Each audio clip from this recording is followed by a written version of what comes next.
Akhirnya Ibnu Salam kehilangan semua harapannya. Laila jarang sekali menjumpainya. Setiap pertemuan lebih menyakitkan dari yang sebelumnya. Apa yang dapat dilakukan oleh seseorang ketika ia mencintai, namun cintanya tak terbalas? Duka yang terperangkap di dalam jiwa Ibnu Salam telah menyebar perlahan, meracuni seluruh tubuhnya. Badannya tumbang akibat demam. Napasnya sama panas dan keringnya dengan angin gurun. Karena sakit yang sangat parah, Ibnu Salam harus berbaring di ranjangnya.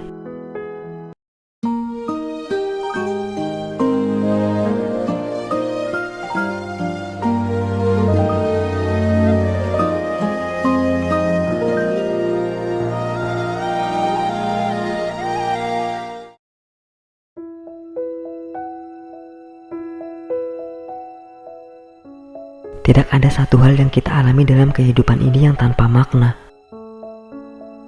Meski makna itu pada saat ini sukar untuk dipahami. Setiap halaman dari buku kehidupan yang sangat luas ini yang sama agungnya dengan alam semesta, memiliki dua sisi. Pada satu sisi, kita menulis rencana-rencana kita, mimpi-mimpi kita, cita-cita kita. Pada sisi yang lain, sisi yang tak dapat kita lihat, takdir menulisnya, yang ketentuannya seringkali tak selaras dengan kehendak kita. Siapakah yang mampu membaca tulisan tersamar yang terpahat pada prasasti takdir?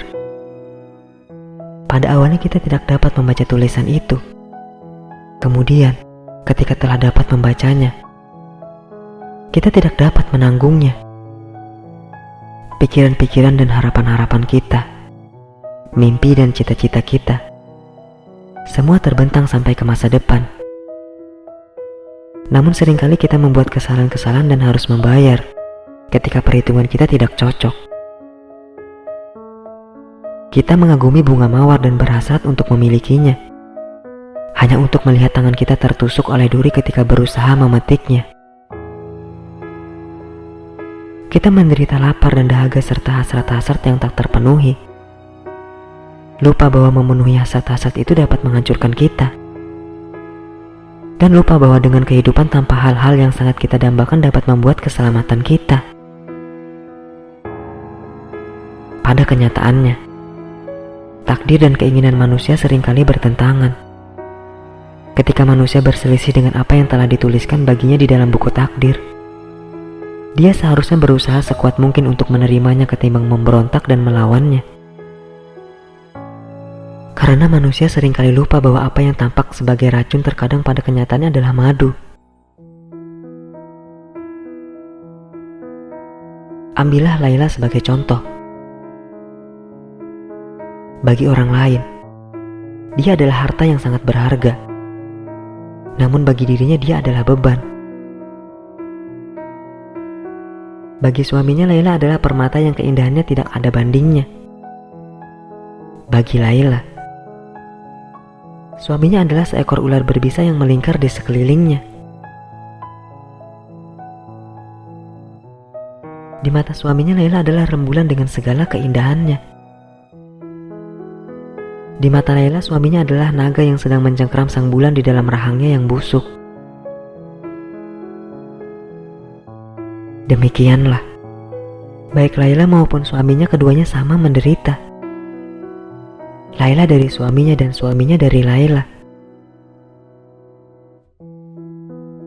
Bagi suaminya Laila, keadaan ini adalah sebuah ujian.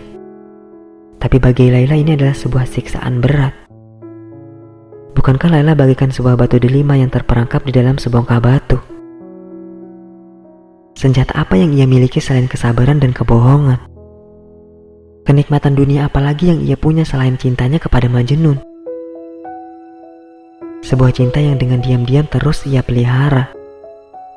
Sebuah cinta yang ia sembunyikan dari semua mata, khususnya dari mata suaminya. Dan bagaimana dengan Ibnu Salam? Apakah keadaannya lebih baik dari Laila? Di mata dunia ia memiliki sebuah permata yang paling berharga yang pernah diketahui oleh manusia. Dan dalam kenyataannya ia tidak memiliki apapun. Ibnu Salam sadar bahwa Laila bukanlah sungguh-sungguh miliknya. Belum pernah dan tidak akan pernah jadi miliknya. Ia menyadari ini dan merahasiakan ini dari orang lain. Betapapun hal ini menyakitinya, maka ia tetap menjaga sebuah harta karun yang ia sendiri tidak diizinkan untuk menikmatinya. Meskipun dari luar tampaknya ia hanya tinggal mengambilnya. Luka akibat cinta yang tak terbalas demikian menyengat dan perih. Namun perasaan Ibnu Salam terhadap Laila begitu kuat hingga ia tetap merasa bersyukur atas apapun yang diberikan oleh Laila. Walaupun jika itu hanya kepedihan dan rasa sakit hati. Dan sekiranya ia tidak dapat memiliki Laila, setidaknya ia dapat menyimpannya. Ia bagaikan seorang penyihir dan Laila adalah perinya. Tertawan di istananya disembunyikan dari mata orang-orang. Jika ia tidak dapat mencintai atau dicintai oleh Laila, setidaknya permata indah itu adalah miliknya untuk dipuja selamanya. Apakah Laila tahu apa yang suaminya rasakan? Bagaimana suaminya mendekatinya? Ia akan menyembunyikan air matanya dan berpura-pura tersenyum. Orang-orang yang melihat tidak mengetahui betapa besar kesedihan mereka. Namun kenapa pula mereka harus mengetahuinya?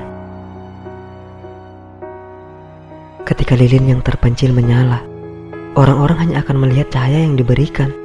Jarang mereka memperhatikan bahwa sementara ia mengorbankan dirinya untuk orang lain, lilin itu mengeluarkan air matanya sampai habis hingga akhirnya tidak dapat bersinar lagi. Namun roda langit terus berputar, dan ketika ia berputar maka takdir pun terlihat. Akhirnya Ibnu Salam kehilangan semua harapannya. Laila jarang sekali menjumpainya. Setiap pertemuan lebih menyakitkan dari yang sebelumnya. Apa yang dapat dilakukan oleh seseorang ketika ia mencintai, namun cintanya tak terbalas?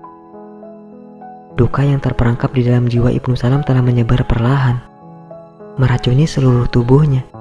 Badannya tumbang akibat demam. Napasnya sama panas dan keringnya dengan angin gurun. Karena sakit yang sangat parah, Ibnu Salam harus berbaring di ranjangnya. Seorang tabib yang paling hebat di seluruh jazirah telah dipanggil. Ia memeriksa denyut nadi pasiennya, memeriksa darah dan air liurnya.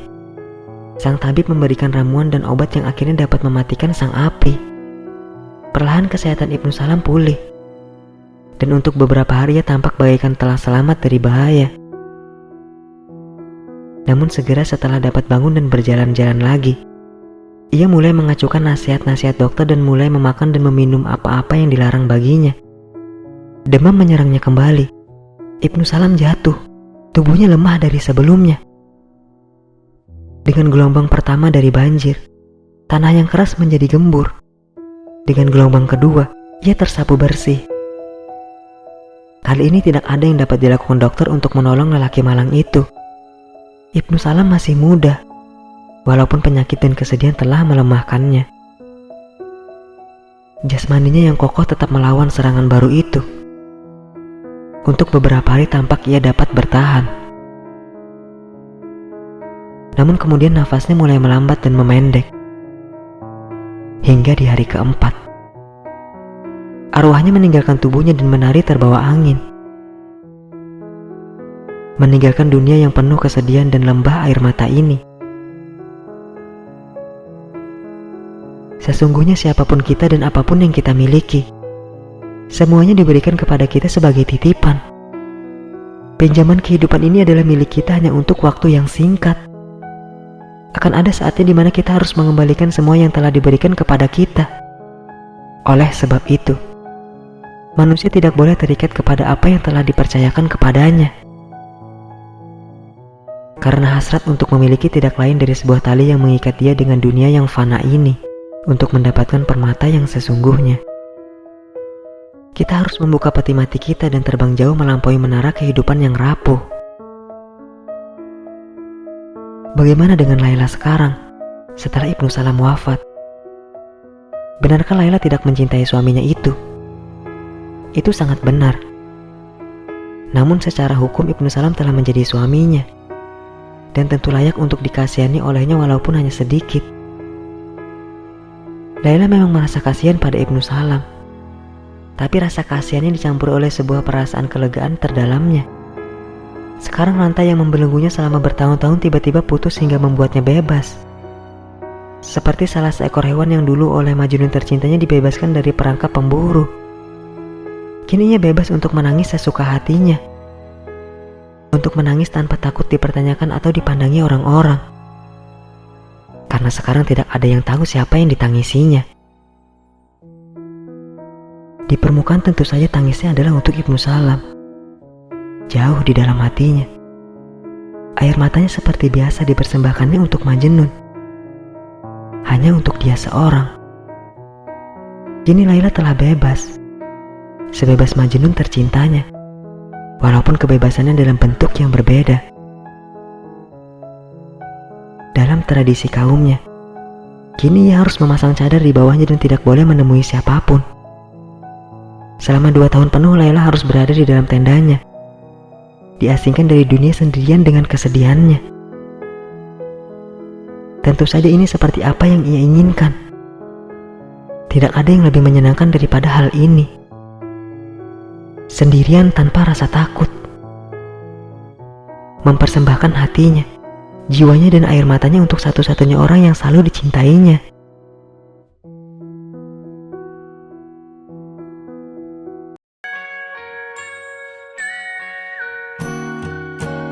You are my sunrise, you are the daylight, hide in the shadows of my mind.